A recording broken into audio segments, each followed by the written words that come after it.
active congresswoman, is what I would ask, number one. And number two, is this not a symbol of people's disgust, maybe, with censorship in a general sense? Because I think that's a fairly large part of her campaigning. And a 9-point lead is not insignificant. Now, I think she already had a lead anyway, but she's even getting some support among Democrats. Now, I know nothing about her opponent other than its Democratic incumbent. This could also be a bellwether for what's going to happen in the U.S. Again, Florida is like the swing state of swing states. This is an area that was held by Dems. If this seat is flipped, number one for the GOP, flipping any House seat at this point is great. Number two, could this be sort of a metric to gauge the other races against? Because supposedly Trump is terrible and he's losing support and everyone hates him, which is hogwash, but that's like the official corporate media story. And yet you'd have this particular seat flipping by a considerable margin in favor of someone who has been cast, by the way, as a Nazi, as a horrible bigot, as an extremist, far right-wing conspiracy theorist, and the Dems may still end up losing the seat.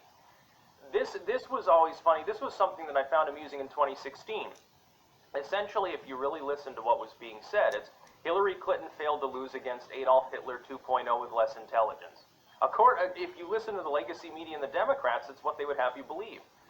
Yeah, this dude is a virulent bigot. He's desperately un-American. He's a total shyster con man. He doesn't have a fucking clue what he's doing, and he's probably got health issues. But we still lost against him.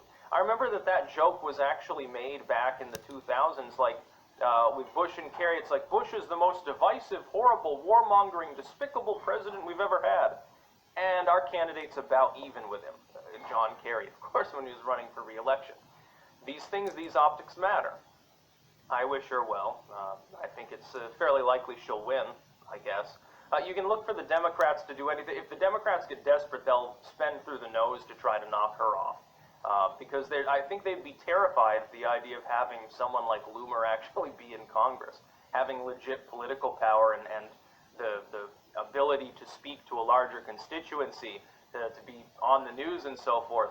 This also, and I don't mean this as an insult, because I'm talking mainly about age demographics. This would be sort of like the equivalent of like an Ilhan Omar for the right wing, which is that this is a vaguely new kind of Republican that's being minted. And again, I'm not comparing her to Ilhan Omar, of course. But the basic premise is the same. That there's being a rolling over, especially in lower congressional positions, towards the newer generations, to the point now where, start seeing Gen Z in politics. There'll probably be more Gen Z in politics in 10 years than millennials anyway, because most millennials suck. But for the left, you've got the burgeoning new left, which is disgraceful, and then you have the burgeoning new right, which is more fiscally conservative, often rabidly pro-gun, and has a chip on its shoulder about tech censorship. That the tech censorship angle, I think, will grow as well over the next half-decade or so. Hear me out, here's why. A lot of the people that will be running for office will either have been fans of content creators who got censored, or they will themselves have been censored. For them, it becomes a personal, social issue. I think we can look for a lot more of a backlash against tech censorship and also corporate censorship in general over the coming few election cycles. In charge. As millennials begin finally to filter into government. It's funny because Gen X has been almost completely overlooked within politics. Instead of You've only got a handful. Like Beto O'Rourke is like the biggest symbol of Gen X politics. It's like Gen X, and this is a sad statement, I think, on our society, has more common sense in most cases than the millennials do. And Laura Loomer, she's younger than me, so it's hilarious. I think she's almost on the edge of being an older Gen Zer, I think. She'd be only a couple years out of that date range. I think 95 would be the cutoff for Gen Z. Yeah, we need to get rid of these I find that hilarious. So the left doesn't get like its Beto O'Rourke Messiah and stuff like that, and AOC might get the chopping block, which would be great for the country. The Congress that are involved right now. She's the most disgraceful person in politics, other than Ilhan Omar. On the right, you do have a new crop of people who have, at least somewhat different views from the standard Republican. Of course, being in the Republican Party means that there are certain issues you're not allowed to compromise on, mostly of a religious background. But yeah, it's good to have someone who does more than just talk about free speech. Because a lot of times the Republicans have done that too. They're like, well, the Democrats are trying to be politically correct, and then they don't fucking do anything. At least she chained herself to Twitter that Kills time.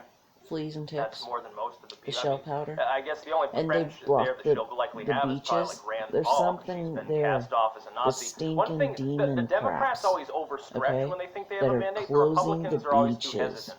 So the Republicans are like, Ugh. if you call someone racist or bigoted or something, You guys are gonna Republicans will lose, avoid dude. them like a leper. Democrats will circle the God's wagons children even are to a gonna fault. win. And so You both of the demon parties, they have these crabs strategies, that are and sometimes closing they don't the quite work. It's beaches very funny. that are It'll trying be to run interesting the to see what world. happens with that race. I New think she should World be Order. cautiously optimistic, though. It's a fairly wide You're gap. gonna Again, you have to lose. look at aggregates as opposed to